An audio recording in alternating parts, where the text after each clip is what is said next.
25-30 ವರ್ಷದಿಂದ ಡಾಕ್ಟರ್ ಆಗಿ ಸೇವೆ ಸಲ್ಲಿಸ್ತಾ ಇದ್ದಾರೆ. ಕಾರವಾರದಲ್ಲಿ 15 ವರ್ಷದ ಮೇಲೆ ಇಲ್ಲೇ ಒಂದು ಅಧಿಕಾರವನ್ನು ವಹಿಸಿದಂತ ಡಾಕ್ಟರ್ಗಳು. ಎಲ್ಲ ಪತ್ರಿಕೆಯಲ್ಲಿ ಹಾಕೊಳ್ತಿದ್ರು, ನಾನು ಗಡ್ಡೆ ತಂದಿದ್ದೇನೆ, ನಾನು ಇಷ್ಟು ಸಿದ್ಧಿ ಮಾಡಿದ್ದೇನೆ, ಹಾಗೆ ಹೀಗೆ ಅಂತ ಹೇಳ್ಕೊಂಡು ಹೇಳ್ತಾ ಇದ್ರು. ಆದರೆ ಈಗ ಲೋಕಾಯುಕ್ತರಿಗೆ ಬಲೆ ಬಿತ್ಕೊಂಡು ಕೇವಲ ಗುರುವಾರ ದಿವಸ ಅವರು ಲೋಕಾಯುಕ್ತ ಬಲೆ ಆದಾಗ ಕೇವಲ ಒಂದು ರಾತ್ರಿ, ಬರೀ ಒಂದು ರಾತ್ರಿ ಕಾರವಾರ ಬಂದಿಖಾನದಲ್ಲಿ, ಕಾರವಾರ ಕಾರ್ಯಾಗಾರದಲ್ಲಿ ಇದ್ರು. ಒಂದೇ ರಾತ್ರಿ. ಮಾರನೇ ದಿವಸ ಏನ್ ಮಾಡಿದ್ದಾರೆ, ಬೆಳಿಗ್ಗೆ ನನಗೆ ಹೊಟ್ಟೆ ನೋವು ಆಗ್ತಾ ಇದೆ, ಅಸ್ತಮ ಇದೆ ಅಂತ ಹೇಳ್ಕೊಂಡು ಕಾರವಾರ ಮೆಡಿಕಲ್ ಕಾಲೇಜಿಗೆ ಮತ್ತೆ ಅಡ್ಮಿಟ್ ಆದಾಗ ಅಲ್ಲಿ ಡಾಕ್ಟರ್ ಶ್ರೀನಿವಾಸ್ ಅವರು ಟ್ರೀಟ್ಮೆಂಟ್ ಕೊಟ್ಟಾಗ ಅವರಿಗೆ ಶ್ವಾಸಕೋಶದ ಸ್ವಲ್ಪ ಪ್ರಾಬ್ಲಮ್ ಇದೆ ಅಂತ ಹೇಳ್ಕೊಂಡು ಅಲ್ಲಿ ಐಸಿಯುದಲ್ಲಿ ಅವ್ರಿಗೆ ಅಡ್ಮಿಟ್ ಮಾಡಿಟ್ಕೊಂಡು, ಆಮೇಲೆ ಅದೇ 2 ದಿವಸ ನಂತರ ಅವ್ರು ಮತ್ತೆ ಡಿಸ್ಚಾರ್ಜ್ ಮಾಡಿದ್ದಾರೆ. ಅವರು ಶ್ವಾಸಕೋಶ ಸರಿಯಾಗಿಲ್ಲ, ಮತ್ತೆ ಹೊಟ್ಟೆ ಕಚ್ಚು, ಬೆನ್ನು ನೋವು, ಹಾಗೆ ಹೀಗೆ ಅಂತ ಹೇಳ್ಕೊಂಡು MRI ಸ್ಕ್ಯಾನ್ ಇಲ್ಲ, ಇಲ್ಲಿ ನನಗೆ ಮತ್ತೆ ಭಾರಿ ತೊಂದರೆ ಆಗ್ತಾ ಇದೆ, ನನಗೆ ಪೇನ್ ಬರ್ತಾ ಇದೆ ಅಂತ ಹೇಳ್ಕೊಂಡು ಇವರು ಹೆಚ್ಚಿನ ಚಿಕಿತ್ಸೆಗಾಗಿ ಕಾರವಾರ KMC ಆಸ್ಪತ್ರೆಗೆ ಹುಬ್ಳಿಯಲ್ಲಿ ಮತ್ತೆ ಟ್ರೀಟ್ಮೆಂಟ್ ತಗೊಳ್ತಾ ಇದ್ದಾರೆ. ಅಲ್ಲಿ ಕೂಡ ಅಲ್ಲಿಯ ಡೀನ್ ಅವರು ಗಜೇಂದ್ರ ಹೊಸಮನಿ ಅಂತ, ಅವ್ರ ಬಳಿ ನಾನು ಮಾತಾಡಿದೆ, ಸರ್ ಅವ್ರಿಗೆ ಸರಿಯಾಗಿ ಟ್ರೀಟ್ಮೆಂಟ್ ಇದ್ರೆ ಕೊಡಿ, ಇಲ್ಲಿದ್ರೆ ಡಿಸ್ಚಾರ್ಜ್ ಮಾಡಿ ಪ್ರಾಬ್ಲಮ್. ಆಮೇಲೆ ಅವ್ರು ಹೇಳಿದ್ರು, ಇಲ್ಲ ಮೊನ್ನೆ ನಾವು ಡಿಸ್ಚಾರ್ಜ್ ಮಾಡಿದ್ದೇವೆ, ಮತ್ತೆ ಹೊಟ್ಟೆ ಕಚ್ಚಿದೆ ಅಂತ ಹೇಳ್ಕೊಂಡು ಮತ್ತೆ ಬಂದಿದ್ದಾರೆ. ಒಂದ್ಸಲ ಅಸ್ತಮ ಹೇಳ್ತಾರೆ, ಮೂರ್ಛೆ ಬಿಟ್ಕೊಂಡು ಬಿದ್ದಿದ್ದಾರೆ ಅಂತ ಹೇಳ್ಕೊಂಡ್ರೆ, ಒಂದು ಶ್ವಾಸಕೋಶ ಪ್ರಾಬ್ಲಮ್ ಇದೆ ಅಂತ ಹೇಳ್ಕೊಂಡು ಹೇಳ್ತಾರೆ. ಆದ್ರೆ ನಾನು ಇಷ್ಟ ಸರ್ಕಾರಕ್ಕೆ ಕೇಳ್ತಾ ಇದ್ದೇನೆ, ಇವ್ರಿಗೆಲ್ಲ ಶ್ವಾಸಕೋಶ ಪ್ರಾಬ್ಲಮ್ ಇದೆ, ಅಸ್ತಮ ಪ್ರಾಬ್ಲಮ್ ಇದೆ, ಮತ್ತೆ ಪ್ಯಾರಲೈಸ್ ಅಟ್ಯಾಕ್ ಆಗ್ತಾ ಇದೆ, ಮತ್ತೆ ನನಗೆ ಯಾವ್ದೋ ಚರ್ಮ ರೋಗ ಇದೆ, ಅದು ಇದೆ ಅಂತ ಹೇಳ್ಕೊಂಡು ಇವ್ರು ಅಡ್ಮಿಟ್ ಆಗ್ತಾ ಇದ್ದಾರೆ.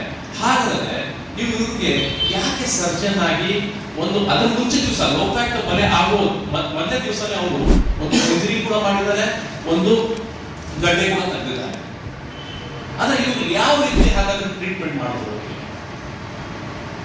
ಒಬ್ಬ ಅನ್ಫಿಟ್ ವೈದ್ಯ ಇವತ್ತು ತನಗೆ ಆರಾಮಿಲ್ಲ, ನನಗೆ ಅಸ್ತಮ ಆಗಿದೆ, ಹಾಗಾಗಿದೆ, ಈ ಶ್ವಾಸಕೋಶ ಪ್ರಾಬ್ಲಮ್, ಇದು ಎಲ್ಲ ಹೇಳ್ತಾರೆ, ನೆವ ಮಾಡ್ತಾರೆ. ಅವ್ರು ನೆವ ಮಾಡ್ತಾರೋ, ಅವ್ರಿಗೆ ನಿಜವಾದ ರೋಗ ಇದ್ರೆ ಅವ್ರು ಹೇಗೆ ಡಾಕ್ಟರ್ ಆದ್ರು? ಜನರಿಗೆ, ಮಹಿಳೆಯರಿಗೆ ಯಾವ ರೀತಿ ಟ್ರೀಟ್ಮೆಂಟ್ ಕೊಟ್ಟರು? ನಾಳೆ ಮಹಿಳೆಯರಿಗೆ ಏನಾದ್ರು ಹೆಚ್ಚು ಕಡಿಮೆ ಆದ್ರೆ ಅದಕ್ಕೆ ಜವಾಬ್ದಾರಿ ಯಾರಾಗಿದ್ರು? ಇದು ಒಂದು ಕ್ವಶನ್ ಮಾರ್ಕ್ ನಮ್ಗೆ ಇವಾಗಲೇ ಎಲ್ಲ ಕಾರವಾರ ಜನತೆಗೆ ಕಾಣ್ತಾ ಇದೆ. ಅದಕ್ಕಾಗಿ ನಾನು ಸರ್ಕಾರ ಮಟ್ಟಕ್ಕೆ ನಾನು ಕೇಳ್ಕೊಳ್ತಾ ಇದ್ದೇನೆ, ವೈದ್ಯಕೀಯ ಶಿಕ್ಷಣ ಸಚಿವರಾದಂತಹ ಶ್ರೀಯುತ ಶರಣ್ ಪ್ರಕಾಶ್ ಪಾಟೀಲ್ ಅವರು ಕೇಳ್ಕೊಳ್ತಾ ಇದ್ದೇನೆ, ಇಂಥ ಅನ್ಫಿಟ್ ಅನ್ನ ನೀವು ಹೇಗೆ ಕಾರವಾರದ ಸೂಪ್ರಿಡೆಂಟ್ ಮಾಡಿದ್ರಿ, ಮತ್ತೆ ಮೆಡಿಕಲ್ ಕಾಲೇಜಿನ ಸೂಪ್ರಿಡೆಂಟ್ ಮಾಡಿದ್ರಿ, ಮತ್ತೆ ಸರ್ಜನ್ ಕೂಡ ಹೇಗೆ ಮಾಡಿದ್ರಿ, ಇವ್ರ ಕಡೆಯಿಂದ ಹೇಗೆ ಆಪರೇಷನ್ ಮಾಡಿಸ್ಕೊಂಡ್ರಿ ಅಂತ ನಾನು ಈ ಪ್ರಶ್ನೆಯನ್ನು ಶರಣ್ ಪ್ರಕಾಶ್ ಪಾಟೀಲ್ ಸಾಹೇಬರಿಗೆ ಕೇಳ್ಕೊಳ್ತಾ ಇದ್ದೇನೆ. ಇವತ್ತು ಒಬ್ಬ ಅನ್ಯದ ಪರ್ಸನ್, ಯಾವುದೋ ಒಬ್ಬ ವ್ಯಕ್ತಿ ಆಗಲಿ, ಅವನು ಹೀಗೆ ಕೂಡ ಒಂದು ಯಾವುದೋ ಒಂದು ಅಪರಾಧ, ನಿರಪರಾಧಿ ಅಪರಾಧ ಹಾಕೊಂಡು ಕೂಡ ಒಂದು ಇನ್ವೆಸ್ಟಿಗೇಷನ್ ನಡೀತಾ ಇರ್ತದೆ ಒಂದು ಕೇಸ್ ಬಗ್ಗೆ. ಅಂತ ಒಬ್ಬ ವ್ಯಕ್ತಿ ಆ ಆಸ್ಪತ್ರೆಯಲ್ಲಿ ಬಂದ್ರೆ, ಟ್ರೀಟ್ಮೆಂಟ್ ತಗೊಂಡ್ರೆ, ಅವರ ಆಸ್ಪತ್ರೆ ಇರುವ ಬಂದಿಖಾನನ್ನ ಕ್ಲೀನ್ ಮಾಡ್ಲಿಕ್ಕೆ ಕೊಡ್ತಿದ್ದಿಲ್ಲ. ಅವರು ಯಾವುದೇ ಕೂಡ ನರ್ಸ್ ಇವರಿಗೆ ಆಯಾಗಳಿಗೆ ಕ್ಲೀನ್ ಮಾಡ್ಲಿಕ್ಕೆ ಕೊಡ್ತಿದ್ದಿಲ್ಲ.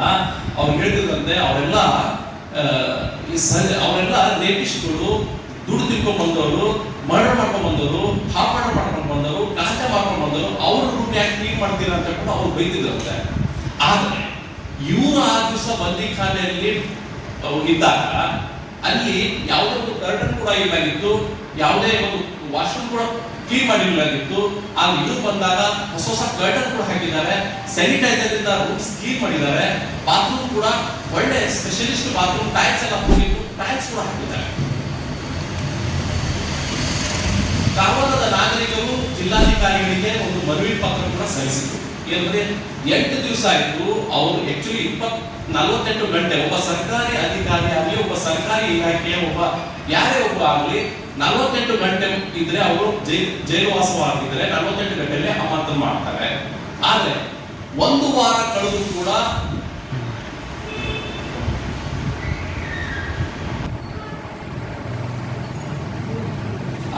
ದಿನ ಕಳೆದು ಕೂಡ ಇನ್ನೂ ಕೂಡ ಅಮಾನತು ಆಗಿಲ್ಲ.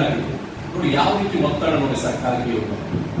ಅಂದ್ರೆ ಎಲ್ಲಾ ಪಕ್ಷದ ರಾಜಕೀಯರು ಕೂಡ ಇವ್ರು ಗುಲಾಮಾಗಿದ್ರು. ಇವ್ರು ಹೇಳ್ದಂಗೆನೆ ಕೇಳಿದ್ರು, ಯಾಕಂದ್ರೆ ಇವ್ರ ಹತ್ರ ದುಡ್ಡಿದೆ. ಇವರೆಲ್ಲ ರಾಜಕೀಯ ಪಕ್ಷದವರು ದುಡ್ಡಿನ ಗಿರಾಕಿಗಳು. ಅವ್ರಿಗೆ ಇಂಥ ಡಾಕ್ಟರೇ ಬೇಕು, ಯಾಕಂದ್ರೆ ಅವ್ರಿಗೆ ದುಡ್ಡು ಕೊಟ್ರೆ ಅವ್ರು ಏನ್ ಬೇಕಾದ್ರೂ ಎಂತದೂ ಪೋಸ್ಟ್ ಕೊಡ್ತಾರೆ ಅವರು. ಬಿಜೆಪಿ ಬರ್ಲಿ, ಕಾಂಗ್ರೆಸ್ ಬರ್ಲಿ, ಜೆಡಿಎಸ್ ಬರ್ಲಿ, ಯಾವುದೇ ಪಕ್ಷ ಬಂದ್ರು ಕೂಡ ಅವ್ರಿಗೆ ಅಡಗಾಡಿಸ್ಲಿಕ್ಕೆ ಆಗ್ತಿದ್ದಿಲ್ಲ ಅಂತ ಅವರೇ ಸ್ವತಃ ಹೇಳ್ತಿದ್ರು. ನನಗೆ ಯಾರು ಕೂಡ ಅಡಗಾಡಿಸ್ಲಿಕ್ಕೆ ಆಗ್ತಿದ್ದಿಲ್ಲ, ನನಗೆ ಯಾವಾಗಲೂ ಕೂಡ ಟ್ರಾನ್ಸ್ಫರ್ ಆಗೋದಿಲ್ಲ, ನನಗೆ ಇಲ್ಲೇ ನಾನು ರಿಟೈರ್ಡ್ ಆಗೋದು ಅಂತ ಹೇಳ್ಕೊಂಡು. ಆದರೆ ನಾನು ಇವತ್ತು ನಿಜವಾಗ್ಲೂ ನಮ್ಮ ಲೋಕಾಯುಕ್ತ SP ಸಾಹೇಬರಿಗೆ ಮತ್ತೆ DYSP ಸಾಹೇಬರಿಗೆ ಮತ್ತೆ ನಮ್ಮ ಮಾನ್ಯ ನ್ಯಾಯಾಲಯಕ್ಕೆ ನಾನು ಗೌರವಪೂರ್ವಕ ಎರಡೂ ಕೈಯಿಂದ ಅವರಿಗೆ ನಮಸ್ಕಾರ ಮಾಡ್ತಾರೆ. ಯಾಕಂದ್ರೆ ಇವತ್ತು ಸತ್ಯ ಏನಿದೆ ಅಲ್ಲ, ಅದು ಇವತ್ತು ನಮ್ಮ ಲೋಕಾಯುಕ್ತರಾಗಿ ನಮ್ಮ ನ್ಯಾಯಾಲಯ ಕಾಣಿಸ್ಕೊಟ್ಟಿದೆ.